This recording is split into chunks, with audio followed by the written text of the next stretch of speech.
ഈ പറയുന്ന ചിലപ്പോൾ ഇൻറ്റിമേറ്റ് സീൻസ് ഒക്കെ വന്നാൽ ചിലപ്പോൾ എനിക്ക് ചെയ്യാൻ പറ്റിയെന്ന് വരത്തില്ല. ഞാൻ കുറച്ച് എനിക്കൊരു റെസ്ട്രിക്ഷൻ ഉണ്ട്, ചിലപ്പോൾ ഞാൻ അത്രയും കംഫർട്ടബിൾ ആവത്തില്ല, അതുകൊണ്ടായിരിക്കും. പിന്നെ അച്ഛന് പക്ഷേ ഭയങ്കര താല്പര്യമാണ്. അച്ഛന് മീഡിയ ഫീൽഡ് എന്ന് പറയുന്ന അല്ലെങ്കിൽ മോള് ഭയങ്കര എല്ലാവരും അറിയുന്ന ഒരാളാവണം എന്ന് വളരെയധികം ആഗ്രഹിക്കുന്ന ഒരാളാണ് എൻ്റെ അച്ഛൻ. അതിന് നേരെ ഉൾട്ടയാണ് എൻ്റെ അമ്മ. ആണോ? ഒരു താല്പര്യമില്ല. അപ്പം ചേച്ചി ഇതെങ്ങനെ ബാലൻസ് ചെയ്തു ഒരു വീട്ടിൽ ഇതേപോലെ 2 ആൾക്കാരുള്ളപ്പോൾ?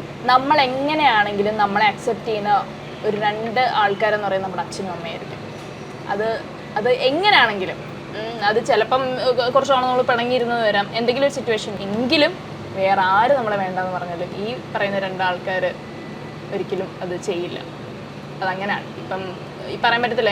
എൻ്റെ മകനൊക്കെ വളർന്നു വന്നിട്ട് എനിക്ക് ആഗ്രഹമുണ്ട് ഇപ്പം ഈ ഒരു ജനറേഷന് നമ്മുടെയൊക്കെ കാലഘട്ടത്തിലെ പോലെ ആവണേ എന്നുള്ളത്. കാരണം എനിക്ക് തോന്നുന്നില്ല എന്തോരം വാല്യൂ ഒക്കെ ഈ പറയുന്ന പേരൻസിന് കൊടുക്കുന്നു അല്ലെങ്കിൽ ഫാമിലിക്കൊക്കെ ഇവരെന്തോരം കൊടുക്കുന്നു എന്ന് നമുക്ക് പറയാൻ പറ്റത്തില്ല.